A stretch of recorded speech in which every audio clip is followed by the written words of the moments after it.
जय श्री कृष्ण। श्री कृष्ण ने अर्जुन के सामने दोनों अवस्थाओं का वर्णन किया। उन्होंने दैवी गुणों से युक्त गुणों का वर्णन किया और संसार में जो असुरी प्रवृत्ति वाले लोग होते हैं उनका वर्णन किया।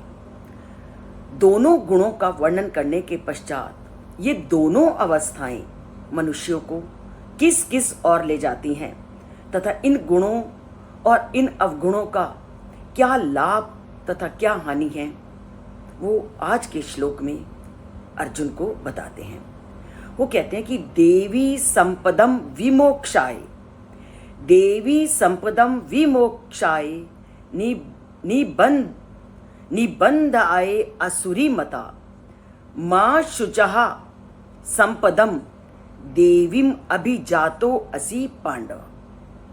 हे पांडुपुत्र अर्जुन, देवीय गुण जो मनुष्य के अंदर होते हैं वो देवीय गुण व्यक्ति को मुक्ति की ओर ले जाते हैं।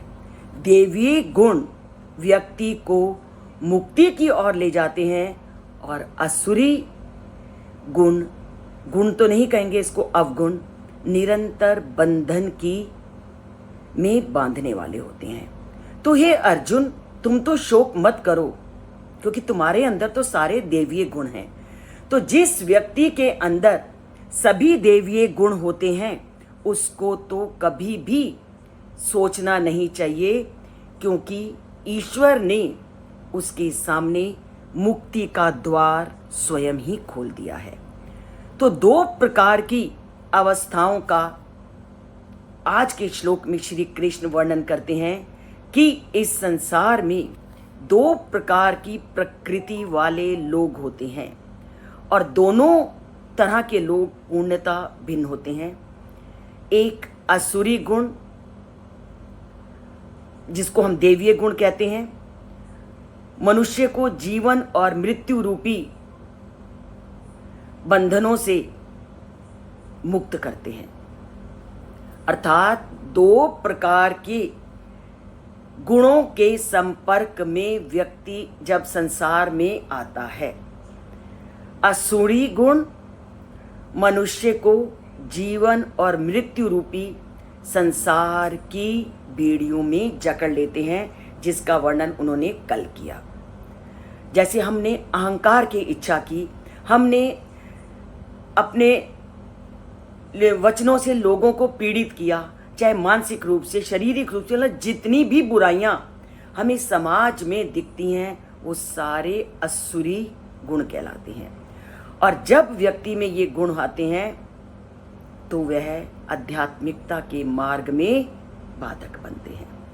और दूसरे देवीय गुण, देवीय गुण ऐसे गुण होते हैं जिसको श्री कृष्ण ने पहले के 3 श्लोकों में वर्णन किया। अहंकार न करना, क्षमा करना इत्यादि जो उन्होंने 3 श्लोकों में हमने विधिवत उन गुणों को जाना, वो सब क्या हैं? देवीय गुण। और ये जो देवीय गुण होते हैं ये व्यक्ति के सांसारिक माया के बंधनों को काटने में सहायता करते हैं। और ये देवीय गुण आध्यात्मिक मार्ग पर व्यक्ति को सफलतापूर्वक चलने में और अंत तक इसका अनुसरण करने के लिए साधक के लिए कई बिंदुओं में इसका सहायक बनते हैं। तो देवीय गुणों का पालन करने के लिए व्यक्ति को अपने ऊपर कठोर नियंत्रण, इंद्रियों को संयमित करना, मन वचन कर्म से कभी किसी का बुरा नहीं सोचना, ये सारे हमारे देवीय गुण हैं। अगर हम धीरे धीरे इन देवीय गुणों को अपने में लाना शुरू कर दें तो आध्यात्मिक मार्ग कभी भी कठिन प्रतीत नहीं होता।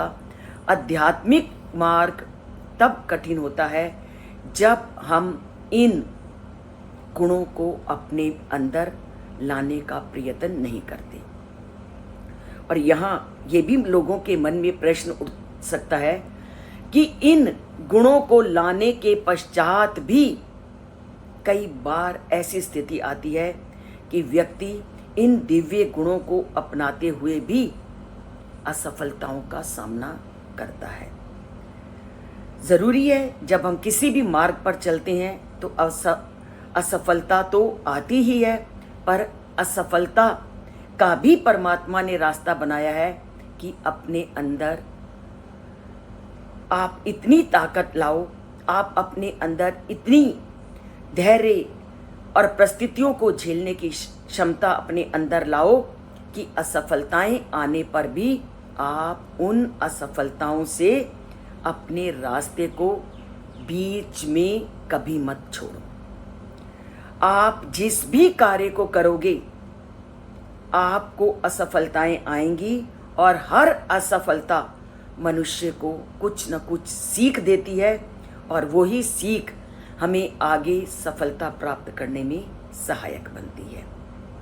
और यहाँ मैं आपको बताऊं, आप शायद मेरी बात में यकीन करें ना करें, हमारे देश में या इस धरती पर जितने भी बड़े बड़े महापुरुष हुए, क्या उनको जीवन में असफलता नहीं मिली?